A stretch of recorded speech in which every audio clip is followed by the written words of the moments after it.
hendak cukupkan tempat. Cari-cari calon hendak cukupkan tempat. Dua dah dapat, tiga dah dapat, empat tak sempat.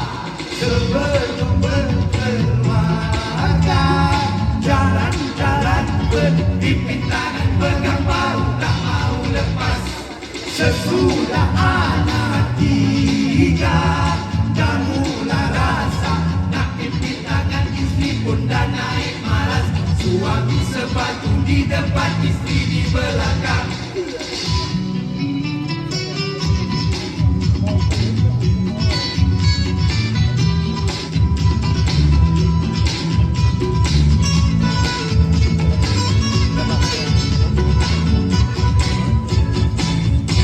Sebelum remaja dibelai, ibu bapa diberi apa yang diminta.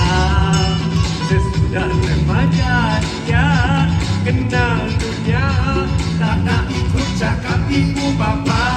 Sebelum dapat kerja, janji teguh berkejas, dari terima cuti dan MC saja. Belum dapat gaji, nak di mata nak rugi. Sudah dapat gaji, duit habis dicuri.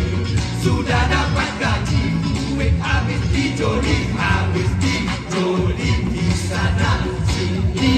Sebelum kahwin dia janjilah hidup sama. Sudah berumah tangga, hilang tak kemana. Katanya ke penjara, rupanya dia nikah. Cari-cari calon hendak cukupkan tempat. Cari-cari calon hendak cukupkan tempat. Dua dah dapat, tiga dah dapat, empat tak sempat. Belum dapat susah, dia tak ingat beribadah, nak sedekah, amal jariah. Sesudah dapat susah, baru nak cari sejadah. Begitulah sifat manusia, hanya ingat Tuhan bila di dalam kesusahan. Elakkan diri dari bersifat demikian. Tuhan tidak suruh kita ikut perangai syaitan. Sesudah dapat susah, baru nak cari sejadah. Begitulah sifat manusia, hanya ingat Tuhan bila di dalam kesusahan. Elakkan diri dari bersifat demikian. Tuhan tidak suruh kita ikut perangai syaitan. Sesudah dapat susah, baru nak cari sejadah. Begitulah sifat manusia, hanya ingat Tuhan bila di dalam kesusahan.